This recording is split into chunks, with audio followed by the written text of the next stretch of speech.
नमस्कार, मी सुमित शंकर सावंत आणि तुम्ही पाहताय TV9 मराठी न्यूज टॉप 9 या बुलेटिनमध्ये तुमचं स्वागत। सुरुवातीला आपण राजकीय टॉप 9 बातम्या दिवसभरातल्या बघूया।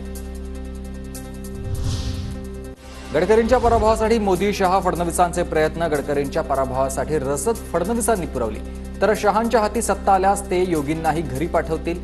संजय राऊतांचे सामनामधून भाजपच्या अंतर्गत राजकारणावर मोठे दावे। संजय राऊतांची विधानं हास्यास्पद, त्यांना खोटं बोलण्याचं व्यसन। राऊतांकडून सनसनाटी निर्माण करण्याचा प्रयत्न। सुधीर मुनगंटीवार यांचं उत्तर।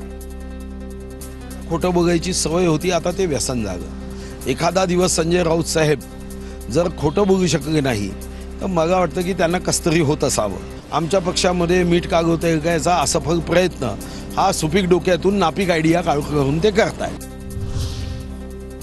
संजय राऊतांनी वायफळ बोलू नये। मी 9 वेळा निवडणूक लढवली आहे, मला रसद घेण्याची गरज नाही।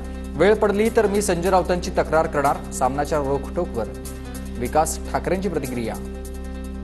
काँग्रेस पक्षाने आपला विचार करावा आणि यांना समज द्यावी अशी माझी मागणी राहणार आहे। मी आजच रमेश चेन्नीतलाजींना पत्र लावून या संदर्भात असं लिहिण्यामागचा उद्देश काय आणि मग तुम्ही का गडकरीच्या फेवरचे होते काय हे सुद्धा विचारणार आहे मी। एकनाथ शिंदेंनी प्रत्येक मतदारसंघात किमान 25 ते 30 कोटी वाटले। अजित पवारांच्या उमेदवाराच्या पराभवासाठी शिंदेंच्या यंत्रणेचे प्रयत्न। सामनातून संजय राऊतांचा आरोप। 4 जूनला निवडणुकीचा निकाल लागल्यानंतर दूध का दूध पाणी का पाणी होईल। संजय राऊतांच्या आरोपांवर शिंदेंचं उत्तर। आमची महायुती आहे आणि तुम्हाला सांगतो महायुती मजबूतीने काम करते। निवडणुकांचा रिझल्ट 4 तारखेला येईल तेव्हा कळेल सगळ्यांना दूध का दूध पाणी का पाणी। 2019 मध्ये राऊतांचे मुख्यमंत्री होण्यासाठी प्रयत्न हिम्मत असेल तर राऊतांनी एक रोखठोक त्यावर देखील लिहावं। बावनकुळेंचं हे उत्तर आहे।